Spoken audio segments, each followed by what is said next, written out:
would want to share about the Rabbit House, the location, and the movie. Also talking about the fine team that you have. Anything that you want to add on to? Hi, thank you. So, first of all, my journey with the team, our director Vaibhav sir, started from a decade ago. So it was, I remember precisely 2013 and 14, we were going to do something together, and that was so fun. And from then, we had that connection built. So whatever he has, I know I'm doing it. I've been lucky to work with Padmanabh as well. So we had a connection, and this team, along with the cinematographer, are my favorites. So there was no point of saying no. And the story, obviously, you said not talking about the character, but in 2022, yes, 2022 in January, I read the story first. There was no dialogues, there was no climax. It was just a feedback that the sir asked for. And I had no idea that this is the film I'm going to be a part of. But I said, I think at that time, that this girl, Komal, she feels like me. So then there was no looking back. I'm here. Thank you. Well, when Vaibhav narrated the story to me first time, we have been planning some other film after COVID, and it was based on a lockdown. Then वो बात बनी नहीं. Then he came with this story, and then initially it was like हमें लगा मराठी में बनाया या हिंदी में, but this subject was so good with so many shades in that. So we thought of exploring this concept beyond. Mix करे. एक होता है कि एक पैरेलल इंडी सिनेमा होता है, एक होता है typical commercial. So we thought of blending that both the genres. So that's why you see content based लगेगा भी, बट कमर्शियल एंगल भी है उसमें, गाने भी हैं, एंड देन पिक्चराइजेशंस जो हुए हैं, जिस तरह से बात बनी है. So it was a good experience actually overall. बहुत मज़ा आया काम करने में. एंड देन ओवरऑल क्रू जो था हमारा, it was like family only. There was no तामझाम, नो लाइक दैट जो होता है शूट्स पे. So we were passionately working for this film. जो 25 दिन थे हम हिमाचल में. So we were just focus on delivering the whole concept in proper way. बाकी वैभव और मैं बहुत सालों से वे वेर इन टच कि कुछ अलग बनाते हैं. Then he has very different vision. His thought process is very different, not typical Bollywoodish. तो then even I try myself कि कुछ ऐसे रोल्स मिलते जाए या करते जाओ जो डिफरेंट हो, मेरे लास्ट फिल्म से अलग हो. तो I was very lucky to be part of this film. I think Please. ये दोनों ने सब कुछ बोल दिया है. सो मैं बोलने में थोड़ा ऐसा वैसा हो, तो मैं गाना गाऊंगा आपके लिए. इसी फिल्म का एक गाना गाता हूँ मैं. एक्चुअली मैं music composer of this film, और मामा ने, वैभव जी ने मुझे एक दिन आके बोला कि फिल्म में काम करोगे क्या. Why not. ऐसे मैं एक्टर बना हूँ. But sorry, before you begin with your music, with your singing, a huge round of applause, everybody, for the music that you've composed. Genuinely, it's incredible. The kind of tabla beats, the kind of all the music that you've composed. It's just to the heart and very, very. It just touches the strings of the heart. So thank you so much for this music. Thank you so much. So ये एक Himachali folk song है, अभी जो आपने सुना. सबसे पहले ये बताइए कि क्या ऐसा चीज़ था जो आपको ट्रस्ट किया आपने इस प्रोजेक्ट में, और थोड़ा सा अगर स्टोरी के बारे में हमारी ऑडियंस को बताएं आप. सर कैमरा लुक देना. सर आपको कैमरे में देखने बात करेंगे. बोले तो फर्स्ट ऑफ ऑल ट्रस्ट करने के लायक कंटेंट था. जैसा कि पहले भी बताया मैंने कि वैभव को मैं, डायरेक्टर साहब को 7-8 साल से जानते थे हम, और फाइनेंशियल फील्ड में लास्ट 25 साल से होने के कारण उनको पता था कि पैसे वाले लोग आपके पास आते हैं. तो पैसे वाले लोग आते हैं तो ऐसे लोग मुझे बताइए जो हमारे प्रोजेक्ट में इन्वेस्ट करेंगे। तो मैंने उन्हें बताया कि अगर स्टोरी अच्छी है, कंटेंट अच्छा है, तो I will invest first, I will be the first person. और जो उन्होंने कंटेंट दिखाया मुझे अच्छा लगा एंड मैंने इन्वेस्ट किया। सर एज अ प्रोड्यूसर कैसा एक्सपीरियंस रहा, डायरेक्टर सर की तरफ से किस तरह का सपोर्ट मिला, क्योंकि आपकी फर्स्ट फिल्म है, इसके लिए आपके एक्सपीरियंस के बारे में जानना हाँ, पहली फिल्म थी और जो सोचा था उससे कई लेवल में फिल्म चली गई है, क्योंकि बजट भी बढ़ गया है। आपकी लेवल बढ़ती है तो बजट भी बढ़ता है, तो वो महसूस हुआ मुझे, लेकिन काम अच्छा बना है उसका मुझे गर्व है।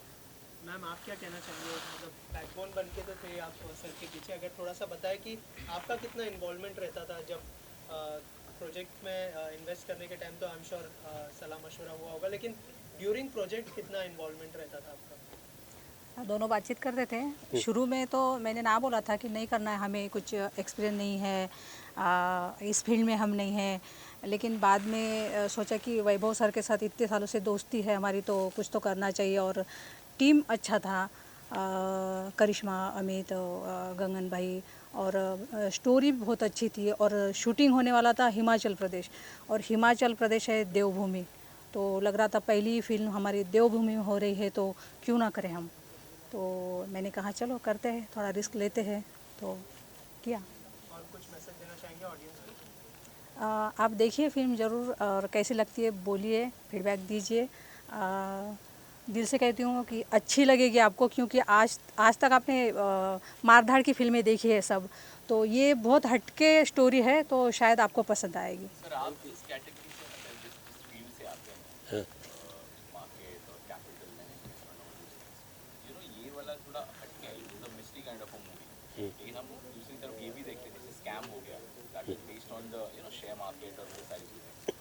ऐसा कभी लगा नहीं सर आपको कि that will connect you more to the for understanding, या उस तरह का कंसेप्ट हो गया, या आगे इस तरह के कुछ प्लान आप करेंगे that will actually focus on the market, या पैसे किस तरीके से बनाते हैं आजकल के टाइम में? यस, वो सोच में है, क्योंकि 25 साल से मार्केट में हूँ, और ये जो पहली फिल्म बनी है मेरी रिस्क तो है,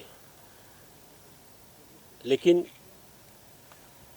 लोगों को ये फिल्म पसंद आएगी, कंटेंट पसंद आएगा। और जैसा कि आपने पूछा है मुझे कि आगे भी इस तरीके से फिल्म बनेगी, बन भी सकती है, लेकिन मार्केट के ऊपर ऐसी फिल्म बनाने का मेरा चल रहा है। वैभव या और भी कोई ये बनाएगा तो I will be definitely think 100 times on that. Thank you sir, thank you so much. Producer ने इतना ट्रस्ट किया आपके ऊपर, और मैंने देखा दोस्ती तो है ही, लेकिन साथ में प्रोजेक्ट करना, क्या कन्विंस करना पड़ा उनको, या फिर उसके बारे में कुछ बताइए।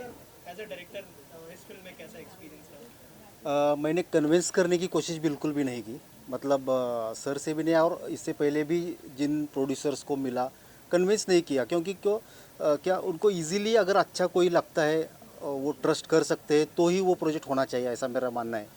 तो उनको जैसे सर ने बताया कि मैंने बताया था कि अगर कोई इन्वेस्टर है तो मेरे पास प्रोजेक्ट है, अच्छी फिल्म बन सकती है, तो बाद में उन्होंने मुझ पर ट्रस्ट किया और वही खुद तैयार हो गए। मेरे लिए एक सरप्राइज़ था, और हमारा ट्यूनिंग भी बहुत अच्छा है, तो फिल्म इसलिए फिल्म अच्छी बनी है। ये भी एक इम्पॉर्टेंट रीज़न है कि फिल्म अच्छी क्यों बनी है, तो हमारा प्रोड्यूसर और डायरेक्टर का ट्यूनिंग बहुत अच्छा है।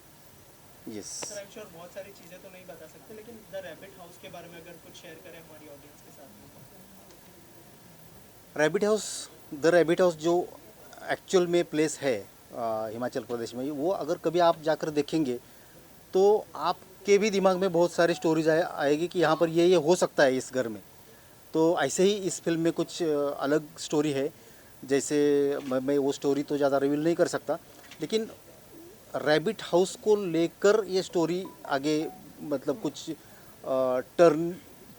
टर्न्स एंड ट्विस्ट लेकर आगे बढ़ रही है, और साथ साथ में जैसे एंटरटेनमेंट वैल्यू भी बहुत है, और कुछ बहुत कुछ वो देते जा रही है, और सस्पेंस एंड तक पकड़ के रख पा रही है।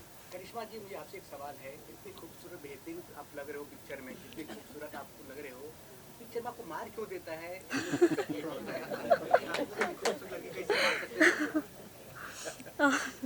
ये उन्हीं से पूछना पड़ेगा। पता नहीं अभी लोगों की मतलब what I think is her एक कैरेक्टर, हर एक इंसान की अपनी अपनी जर्नी होती है। हमारा पॉइंट ऑफ व्यू डिसाइड करता है कि हमें वो मार लग रही है या फिर वो खुद किसी फेज़ में है जिससे उसको एक्चुअली ज़रूरत है हेल्प की, रादर देन वो फोकस करने में कि वो मार रहा है। सो ये है, वो सारा समझना है ये कैरेक्टर क्यों ऐसे बिहेव कर रहा है। That is what is understanding part I think. Friends के लास्ट में क्या बोले, क्यों पिक्चर देखने 20 तारीख को दिसंबर में है, क्या लोग क्या बोलना चाहते हैं फ्रेंड्स को, आपका जो आप फॉलो करें इंस्टा फेसबुक सोशल मीडिया कर रहे हैं? I belong to like millennial or Gen Z kind of generation. So we all love Himachal Pradesh. We all love its beauty. That is what is the highlighting part of the film. तो इसके लिए तो नयन सुख मिलने ही वाला है, लेकिन music जैसे कि आपने सुना मेरा फेवरेट है इस फिल्म का ये म्यूज़िक। तो मेरी तरह ही सारे जनरेशन को बहुत अच्छा लगेगा ऐसा मुझे लगता है। और content I was so surprise to see कि ये इतना अच्छा लग रहा है। मतलब आई बिकम कॉन्शियस समटाइम्स कि कैसा होगा, कैसे दिखेगा सब कुछ, but I loved it. That is what I think सबको अच्छा लगेगा।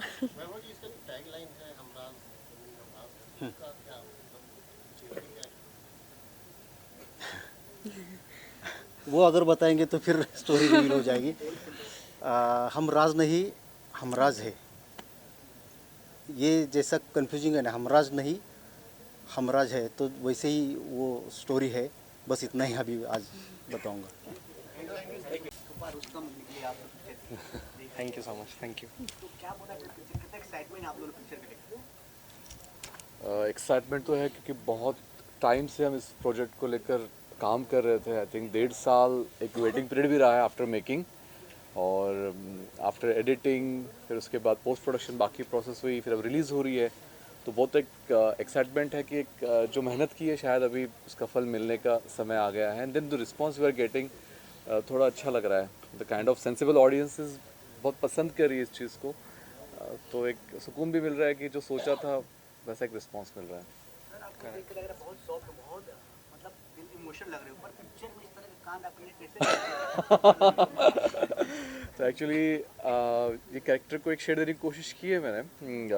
थोड़ा साइको कैरेक्टर है with OCD, obsessive compulsive disorder, and ADHD के ट्रेड्स डाले उसमें, ताकि एंगेजिंग भी रहे। और एक मेंटल डिसऑर्डर जो आजकल हम देखते हैं बहुत से लोगों में होता है, बट पता नहीं चलता है। जिससे रिलेशनशिप सफ़र होता है, सफोकेशन आती है रिलेशनशिप्स में, तो उसको एक तरह से हाईलाइट किया है। Then how story goes beyond that, एक इसी की वजह से मिस्ट्री एलिमेंट भी ऐड होता है उसमें। तो हाँ, एक ऐसा कैरेक्टर मिलना भी बहुत एक लक का पार्ट होता है। I am really grateful for that. आपसे बाद में मल्टी स्टार बॉलीवुड में आप एंट्री की, आपको बहुत बहुत है, music director, composer, actor, singing सब आप में टैलेंट है, बॉलीवुड का नया खोज मिल गया। तो आप क्या बोलना पिक्चर को लेकर, कितना एक्साइटमेंट हो और किस तरह का अनुभव रहा? मैं बहुत ज़्यादा एक्साइटेड हूँ, और मुझे खुद को बड़े पर्दे पर देखने के लिए बहुत ज़्यादा एक्साइटेड हूँ, क्योंकि मैं म्यूज़िक तो बना ही लेता हूँ और मेरा वो चालू ही रहता है। फिर ऐसे बड़े पर्दे में खुद को देखना एक अलग लेवल का एक्साइटमेंट है। सो आई एम वेरी एक्साइटेड। आपको फ्रेंड सर्कल में क्या मैसेज मिला, जो काम किया आपने, एक्टिंग की, तो एक्टिंग के देख क्या आपको लोगों ने जवाब दिया? एक्टिंग को देख के अभी तक उन्होंने देखा नहीं है। अभी तक एक 50 सेकंड्स का ट्रेलर लॉन्च हुआ है हमारा सिर्फ, तो वो देख के तो दोस्त पागल हो गए मेरे। तो अच्छा एक्टिंग भी कर रहा है। Any message for audience? 20 दिसंबर को आओ थिएटर पे और फिल्म देखो और एंजॉय करो। ऐसे